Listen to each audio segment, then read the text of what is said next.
Hey, welcome to the Clo Adventure channel, your home for outdoor gear, air gun testing, solar panels, and do-it-yourself projects.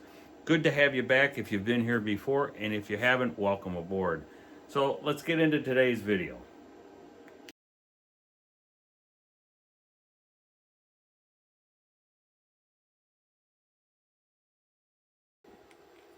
So what I've done is I've hooked up my voltmeter.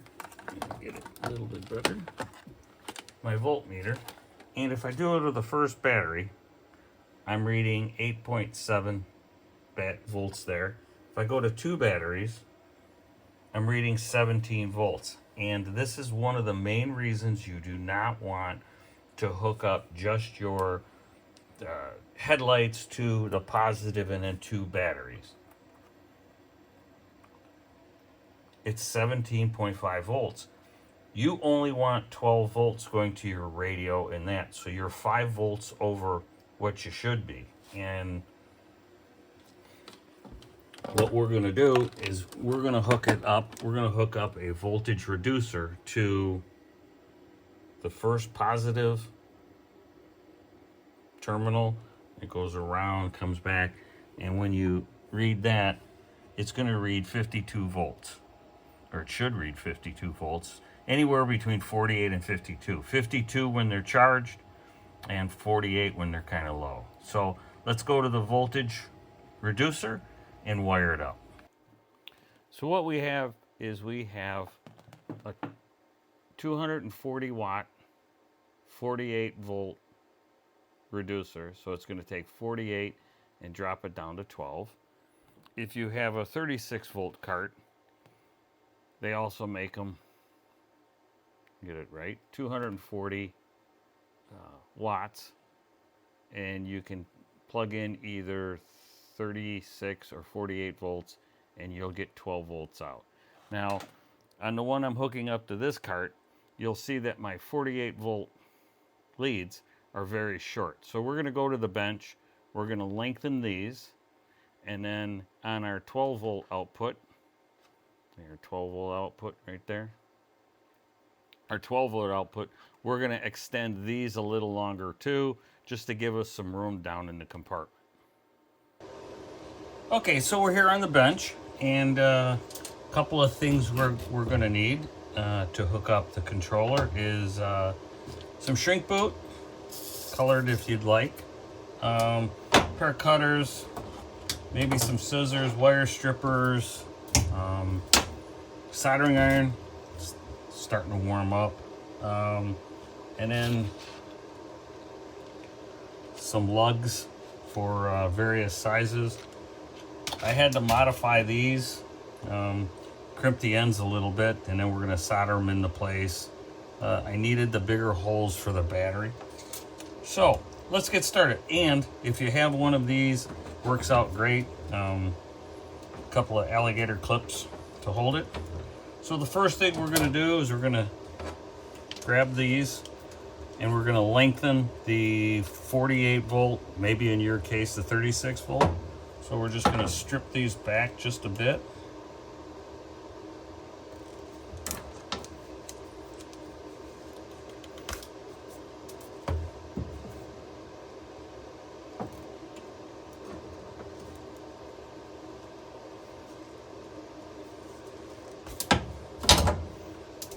There's that. So then we'll have a length of cable that we're going to extend these. Let's strip these back a bit.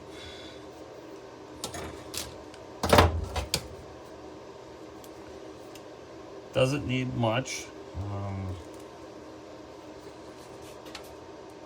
The controller that I got, the reducer that I got, does have a fuse in it, and those are always good to have. If it doesn't come with a fuse, I recommend putting one in.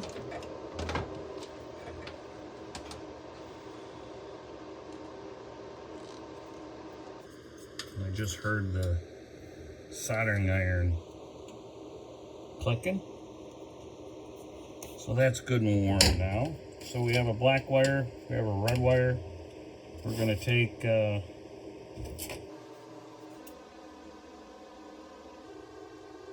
Yeah, we'll leave the whole thing.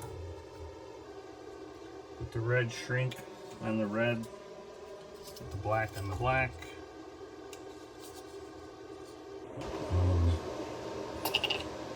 That's flux that you can get for your pipe when you sweat copper pipe. It's the same stuff that I use here. So I'm going to take my red wire, separate that out a bit, give it a good twist, put it in my holder.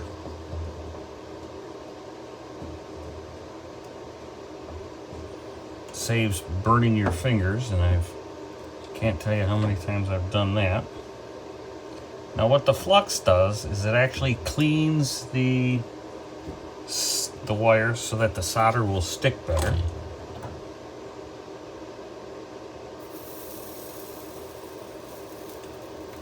And you're just trying to melt it. You're not trying to gob it on.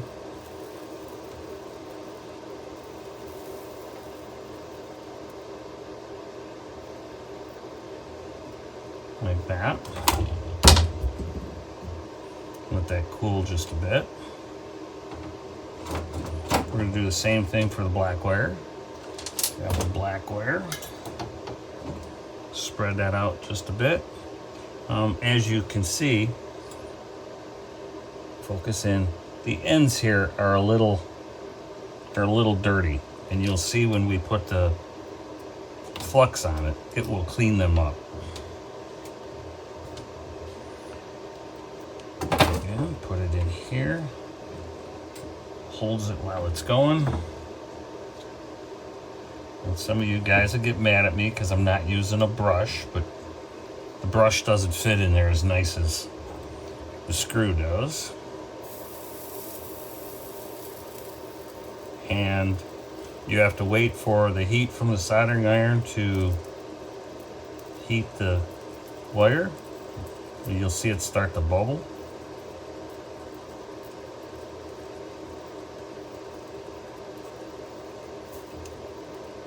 And once it starts flowing,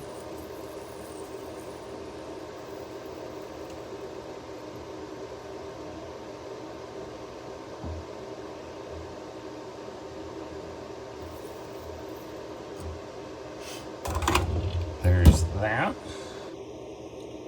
Now we'll get our shrink boot, put it over that.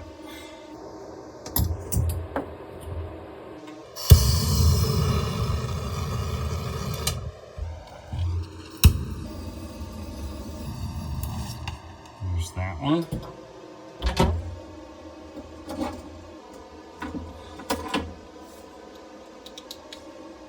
See if we can burn down the house again.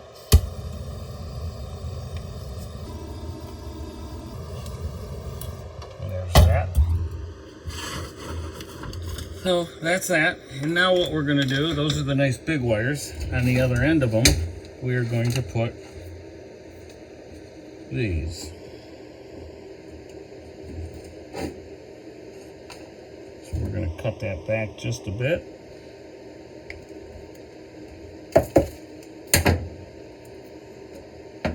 Again, put some flux on the connector, put some flux on that.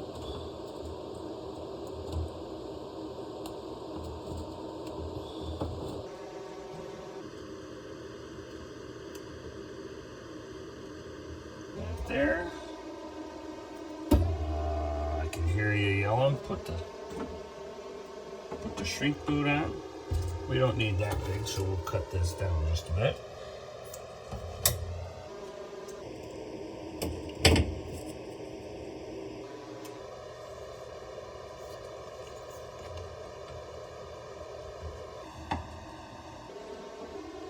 Line up to 2.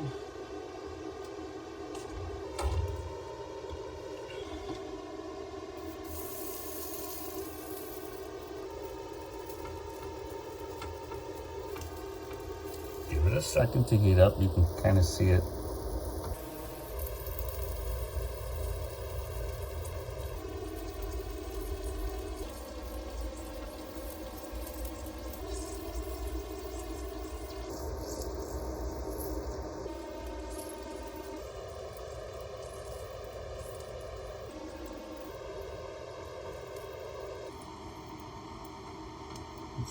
getting the lug.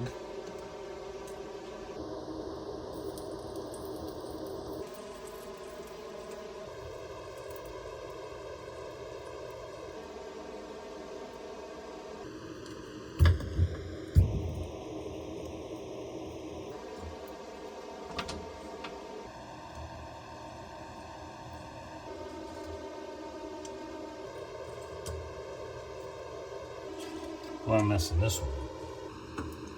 Let's start over. Let's start over. Now it's stuck.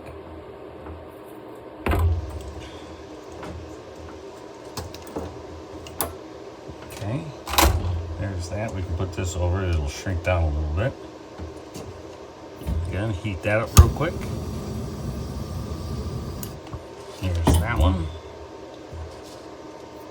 Hopefully the negative wire will go a little quicker.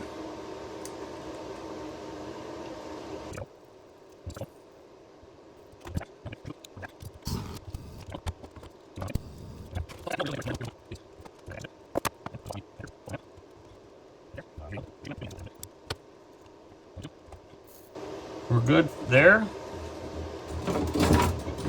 So what we have,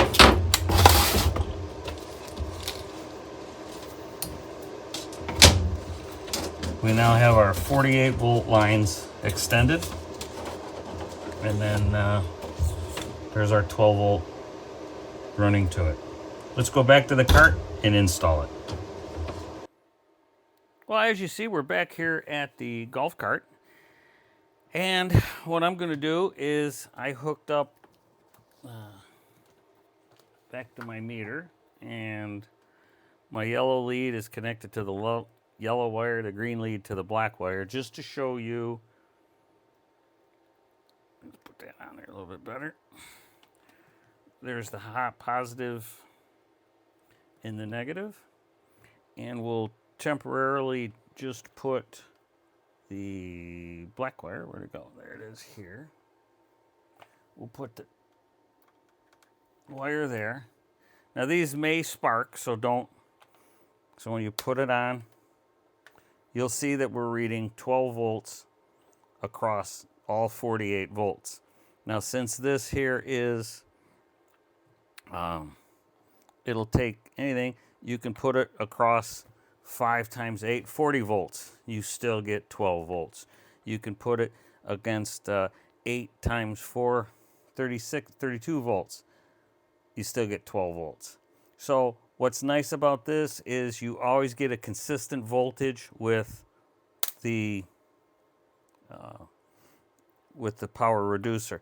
The advantage of a power reducer, again, is if you did go with like a 36 volt system and each battery was 6 volts, so that you'd only have 36 volts in here with 6 volt batteries, you'd have 6 of them at 6 volts. If you connect it from here to here, you definitely would have the 12 volts. But if you're using the radio, your headlights and that, you're draining these 2 batteries at a higher rate than you would be those 4 batteries. When you go to charge it, you're going to charge it, the voltage is going to come up, but these 2 will still be a little weaker and the charger's going to shut off. So you're going to drive it along. These 2 are going to discharge at a higher rate than those, and your batteries will go quicker. What you're trying to maintain is every battery in your golf cart are the same volts. So just keep that in mind. With a 36 volt, you could just use 2 because they're 6 volts apiece. You'd get the 12 volts. But these 2 batteries are going to wear out and discharge at a faster rate than the rest of your batteries. Well, there it is installed. Red's on the red, black's on the black, and there's the unit there screwed into place. Yellow and black wires here will be connected to upcoming accessories. Hey, thanks for making it this far into the video. I have a couple other videos that you might want to watch, and it's an installation kit for the headlights and rear taillights, and even one for shocks and bushings. The last one would be a video on overhauling the engine on a golf cart. So hope you enjoyed it. Stick around. I'll have more videos out for you. If you got time, hit that subscribe button. Thank you much.